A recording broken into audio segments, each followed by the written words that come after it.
राधे राधे दोस्तों, जय श्री कृष्णा। आज हम लेसन प्लान देखेंगे पुष्प की अभिलाषा,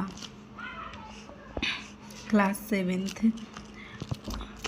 सामान्य उद्देश्य कविता का अर्थ समझ सकेंगे, देशभक्ति की भावना को जानेंगे, कठिन शब्दों का अर्थ सीखेंगे, कविता का भव्यार्थ अपने शब्दों में बता सकेंगे।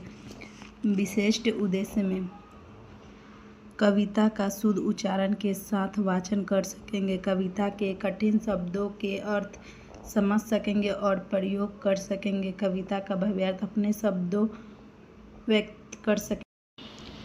पूर्व ज्ञान विद्यार्थियों को फूलों के बारे में सामान्य जानकारी होगी। सहायक सामग्री में पाठ्य पुस्तक, फूलों के चित्र, चार्ट, पोस्टर इत्यादि। प्रस्तावना प्रश्न। छात्र अध्यापक, छात्र अध्यापिका कथन। बच्चों, क्या आपको फूल पसंद है? छात्र कथन, हाँ, हमें फूल पसंद है। फूल कहाँ कहाँ उपयोग होते हैं? पूजा में, सजावट में, माला बनाने में। क्या आपने देशभक्ति के बारे में सुना है? हाँ, देश से प्रेम करना देशभक्ति है। आज हम पुष्प की अभिलाषा कविता पढ़ेंगे जिसमें फूल अपनी इच्छा बताता है। जी मैडम या जी सर। आगे उद्देश्य कथन। आज हम पुष्प की अभिलाषा कविता का अध्ययन करेंगे जिसमें कवि ने देशभक्ति और त्याग को भावना को व्यक्त किया है।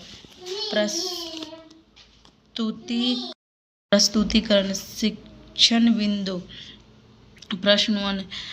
छात्र अध्यापक या अध्यापिका क्रिया। बच्चों, क्या आपको फूल पसंद है? फूलों को देखकर आपको कैसा लगता है? हाँ, हमें फूल बहुत पसंद है। फूलों को देखकर हमें खुशी और अच्छा लगता है। पाठ का नाम पुष्प की अभिलाषा, कवि का नाम माखनलाल। प्रश्न 2 से। फूलों का उपयोग कहाँ कहाँ किया जाता है? क्या आप कुछ उदाहरण बता सकेंगे? छात्र क्रिया। फूलों का उपयोग पूजा में, सजावट में, माला बनाने में और उपहार देने में किया जाता है। प्रस्तुतिकरण बिंदु 3 में। क्या आपने देशभक्ति के बारे में सुना है? देशभक्ति का क्या अर्थ होता है? छात्र क्रिया। हाँ, देशभक्ति का मतलब अपने देश से प्रेम करना और उसके लिए कुछ अच्छा करना होता है। श्याम पट पर लिख सकते हैं कठिन शब्दार्थ, यानी सुरवाला के सुंदर स्त्री, गहना के आभूषण, देव का भगवान, शीश का सिर झुकाना। 4th में। अगर कोई वस्तु बोल सकती तो वह अपनी क्या इच्छा बताती? आज हम एक ऐसी कविता पढ़ेंगे जिसमें एक फूल अपनी इच्छा बताता है। छात्र क्रिया। जी सर, मैडम, हम ध्यान से सुनेंगे और समझेंगे। कक्षा निरीक्षण कार्य। कविता का सार अपने शब्दों में लिखिए।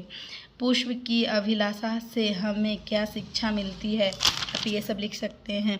पुनरावृत्ति प्रश्न। फूल क्या बनना नहीं चाहता? फूल कहाँ जाना चाहता है? इस कविता का मुख्य भाव क्या है? गृह कार्य में लिख सकते हैं। कविता याद करें। 5 पंक्ति में कविता का सार लिखें।